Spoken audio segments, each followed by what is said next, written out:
New York State has been collecting and tracking fish data from around the world since the mid-1800s, and the museum's collection now includes more than 73,000 still-life swimmers.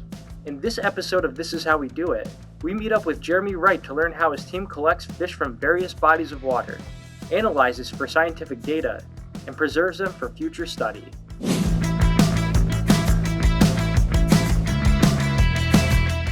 So Jeremy, what are we going out on the boat today for? Doing a electrofishing survey. Now, how does electrofishing differ from regular fishing for those who don't really understand the process? Well, there's electricity involved. Electricity. So we're gonna put these electrodes in the water, we're gonna pass current through the water, it's gonna stun the fish, and we'll scoop them up in the net, put them in the live well, and we'll run for about 15 minutes, and once we're done, we'll go back to shore and we'll process the fish.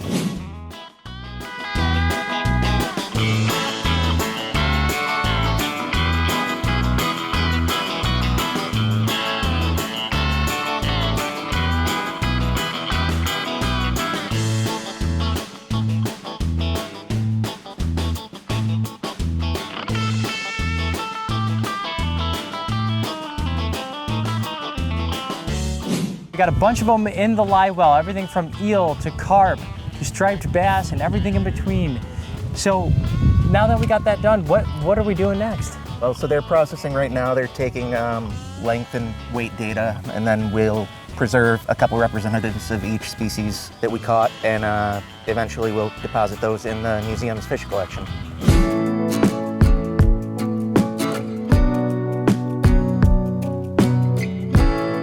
All right, so that was the best fishing experience I've ever had. And it's been about a week and a half now, right? It didn't just happen instantaneously. You guys had to do something else with these fish after we caught them. Yeah, the fish have to be euthanized and then put into preservative. First thing is when we were in the field, we made up this locality tag. It's got all the information from where we collected the fish. And we also assigned that locality a field number that's gonna be unique to that particular collection event. What we do, we've got this tag that's got the catalog number on it that this specimen's eventually going to have. We've got this twine.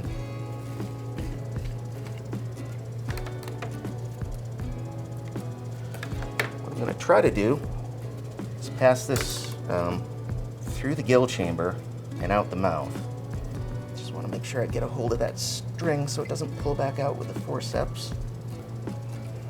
Now we can run it through a hole that I punched in this tag.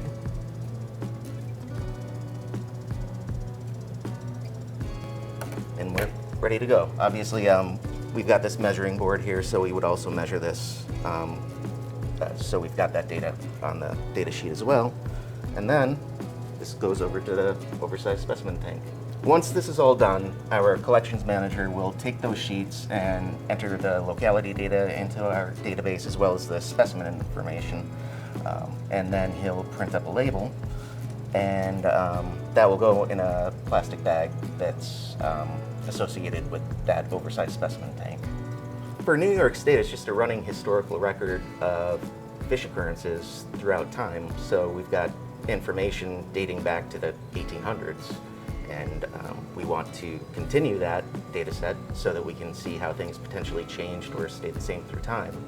And for people who want to come here and actually use the specimens, well, we have specimens for them to use. So you never know what somebody's going to be interested in at any particular time.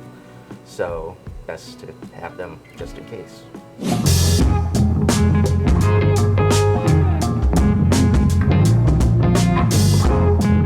I've never seen fish as colorful in my life before. They didn't come out of the water this way, obviously. No, So what's going on here? This is a different kind of specimen preparation that we're able to do as opposed to fish in jars or in a tank. They have to be an appropriately small size, otherwise this doesn't work. But these are called cleared and stained specimens. Obviously this way you get a look at their internal skeletal structure, and it's extra nice because all of the bones are arranged as they would be in life, so you know how they're all oriented respective to one another.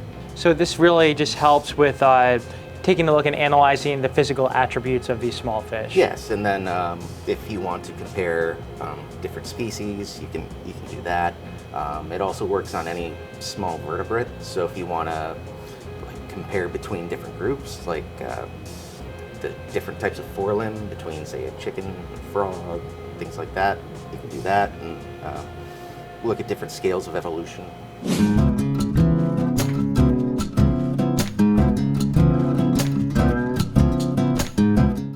All right, so here at the Fish Labs, we don't have issues because we got the tissues. And Jeremy, this is a process that you started yourself back in 2013. The reason I started it was because throughout my graduate school career and when I got this job, I was interested in genetic studies of fishes as well. Oh, wow.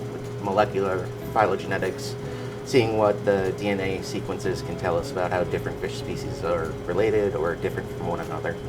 This is our tissue freezer. You can see here it gets down to over minus 80 degrees Celsius. You look in there, got all these tissue boxes. I'm not going to pull anything out because it's cold enough it would actually take my skin off. We've got all these racks in there, and every one of these racks is filled with an individual tissue box. Okay. And each tissue box contains 81 tissue specimens, and this freezer has over 5,000 individual tissue specimens in it, representing around 500 different species. So thank you so much, Jeremy, for showing us the complete process of what you do from going out to collecting these fish to bringing them back here, analyzing them, and then putting them into collections. This is so cool. How can people learn more about what you guys do here at the Fish Labs? They can go to the museum's website, the museum's Facebook page. We just started doing public tours again, so keep an eye out for that in the future. Sounds great. I'll have to hop on one of those tours. Thank you so much, Absolutely. Jeremy.